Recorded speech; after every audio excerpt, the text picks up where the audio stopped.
American raids against the Japs, and the planes returned to the deck of their carrier. Traditional ceremonies are not forgotten, even when a warship dashes across the line on a mission of war.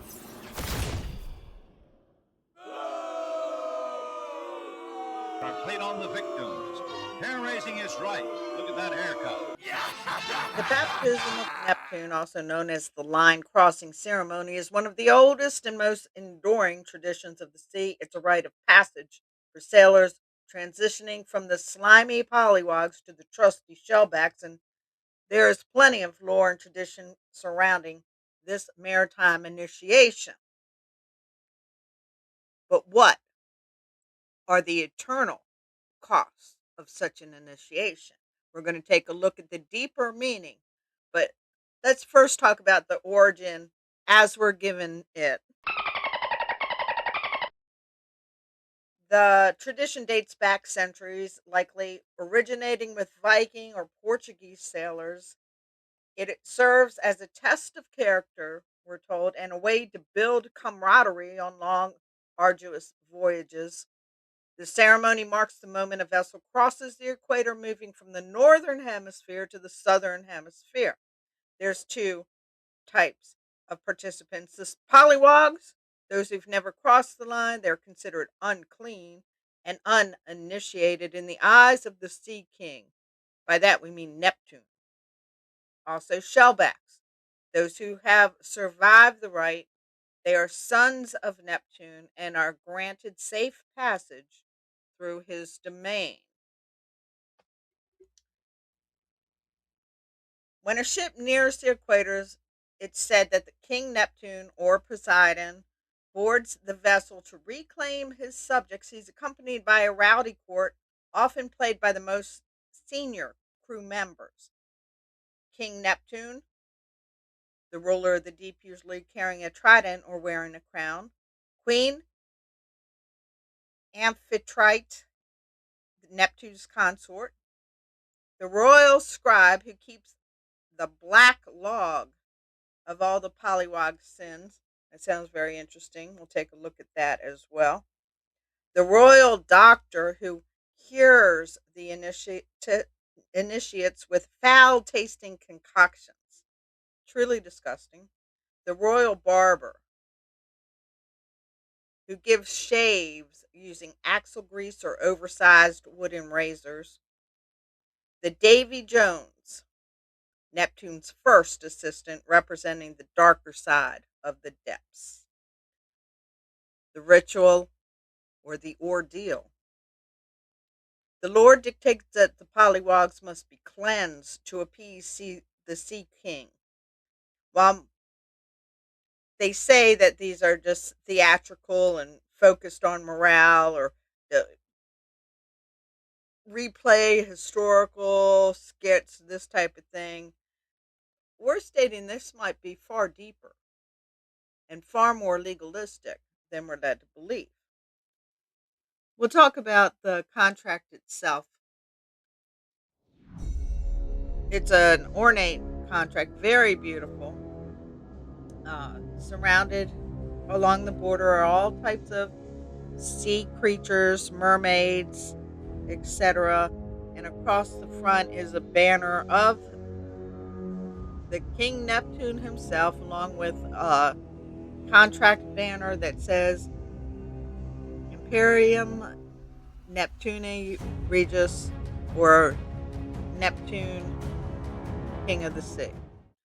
So I'll go ahead and read this, and where there's a blank space, I'm just going to say blank because this is, of course, filled out by all those who are initiated. Okay, so to all sailors, wherever you may be, and to all mermaids, whales, sea serpents, porpoises, sharks, dolphins, eels, skates, suckers, crabs, lobsters, and all other living things in the sea, greetings, and know ye that on this blank day in blank year, in a certain latitude and longitude, which is where the intersection is going to be, there appeared within our royal domain the USS blank ship, bound north for the equator and for the United States of America. Be it remembered that said vessel and officers and crew thereof have been inspected and passed by ourselves and our royal staff, and be it known by all ye sailors, marine, landlubbers, and all those who may be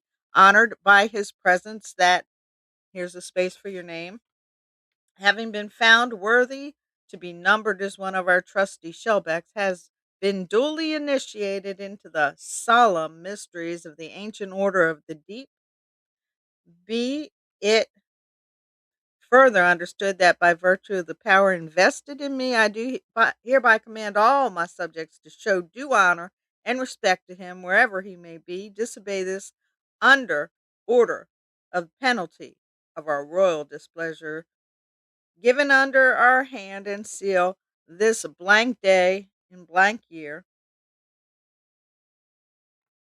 To the left is the signature of Davy Jones, His Majesty Scribes, along with a seal of the Navy Department, United States of America.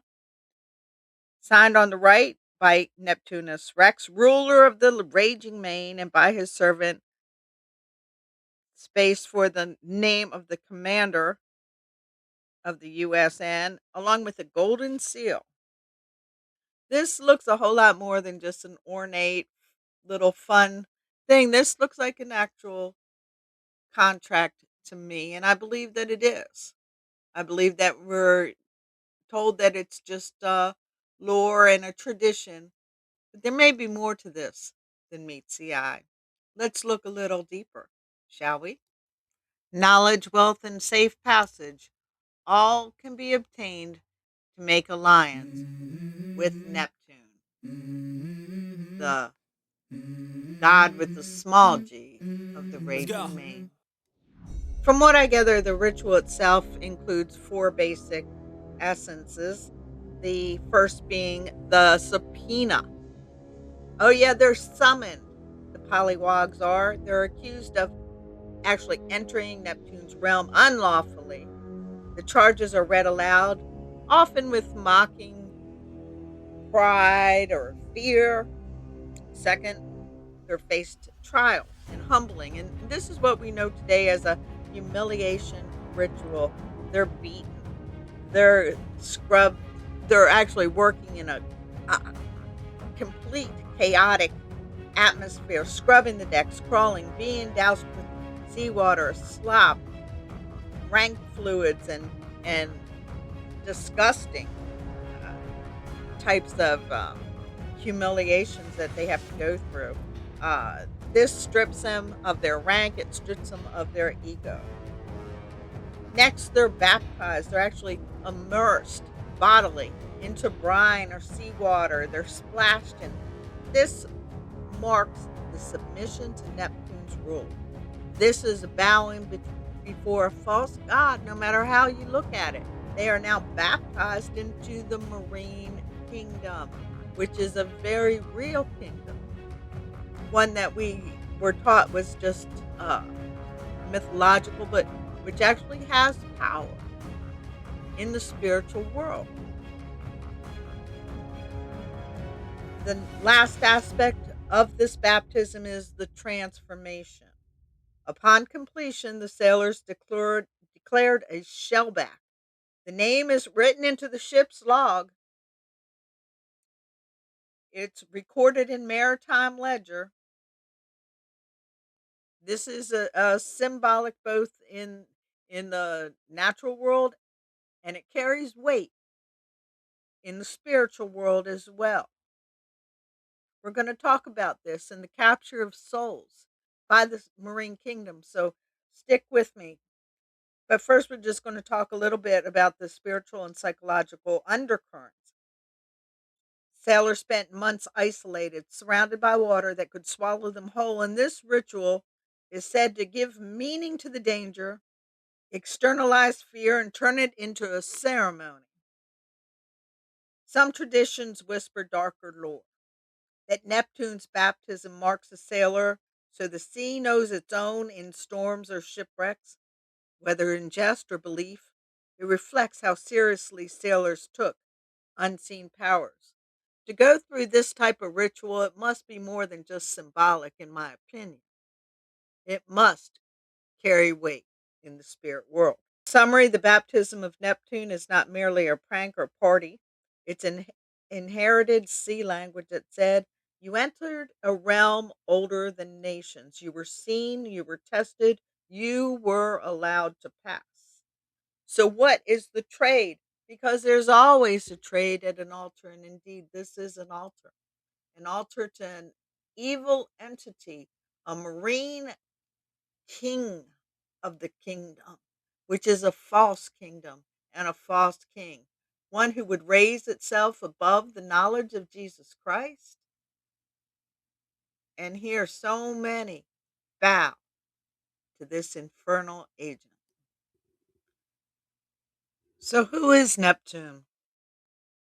Originally, we're told Neptune's the Roman god of the seas, the oceans, earthquakes, forces, and naval power. Where he's known by the Greeks as Poseidon, and he ruled the deep waters, the hidden realms beneath the surface, forces that were unpredictable, violent, and uncontrollable, a place of chaos, a boundary between the known and the unknown, and a realm where wealth and destruction coexisted. In other words, he works in chaos. Treasures hidden in the deep, according to the Bible, carry with it mystery, power, and also wealth that cannot be easily accessed. Some of this wealth includes traditionally pearls, coral, rare shells and dyes, sunken cargo and shipwrecks, and all their booty. Salt, which was considered an ancient currency. In fact, it's how the Roman soldiers were paid, hence by coming up with the expression, you're worth your weight in salt or salt of the earth. Neptune's also said to have dominion over trade routes and naval dominance. The symbolic treasure has to do with hidden knowledge or occult knowledge, knowledge that's been hidden possibly from Atlantis. So let's take a look at what these solemn mysteries of the deep might be about. There are some whispered rumors. The quiet throne beneath the abyss. It's rumored that far below the reach of light, beneath the pressure that would crush iron into prayer, stands a throne not made of stone but of covenant. Some say it predates Neptune. Others say Neptune only guards it. The throne is said to answer not to storms but to vows, and those who swear falsely upon the sea often find their names remembered by the waters long after their bodies are gone. The names the sea refuses to forget. Old ship logs speak of men who vanished without wreckage, without screams, without bubbles. The rumor is that the deep keeps a ledger written in currents, recording the names spoken during crossings, baptisms, or desperate oaths. To speak your full name aloud at certain latitudes is said to invite remembrance, and remembrance in the deep is never passive. Bells that ring without hands. Divers have reported hearing bells far below known wrecks, tolling slowly, rhythmically, without a source. The rumor claims these bells mark moments when the boundary between the living and the claimed thins. Some believe they are rung when a soul is weighed and found suitable for service rather than rest. The cities that do not drown. Ancient maps show places that should not exist, cities marked with symbols of corals and crown and spiral gates. Rumor insists these cities were not submerged by accident but offered. They do not crumble because they are not abandoned. Their inhabitants are said to move like memory itself, neither alive nor dead, bound by ancient dedication to the deep. The crossing that changes lineage. The baptism of Neptune, the crossing of the line, and similar rites are rumored to be echoes of something far older, not initiation into seamanship, but recognition by the water. Some claim that once crossed under ritual, the sea no longer sees just the sailor, but their descendants, watching for generations, like a tide that never forgets its moon. Locked trenches. Certain trenches are said to be sealed not by death but by command. Instruments fail, compasses spiral, submersibles report impossible geometry. The rumor is that these trenches contain sealed judgments, things cast down rather than destroyed. The deep is not their prison but their warden. The final silence. The most feared rumor is not of monsters or gods, but of silence. Sailors speak of moments when the sea goes utterly still, no wave, no wind, no sound. In that stillness, some hear a question asked without words. Those who answer wrongly return unchanged on the surface, but never quite belong to land. Again, these stories are not meant to frighten, but to caution. The deep is not merely water, it's memory, it's witness, it's a keeper. And it's said that while the heavens watch from above, the seas listen. Vows are meant to be performed. Vows taken will remain no matter what. So, what do? Our forefathers took vows to entities that have strongholds on our bloodline now, vows that have not been broken despite the fact that we have received salvation, vows that hold as strong men in our bloodline.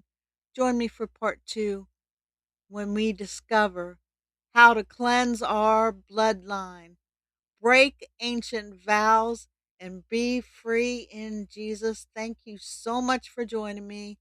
This is Prophetess X. This is the Weeping Prophet. God bless you and good night.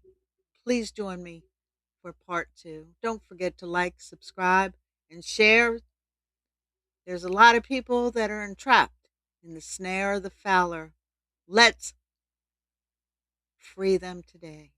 In Jesus' name, amen.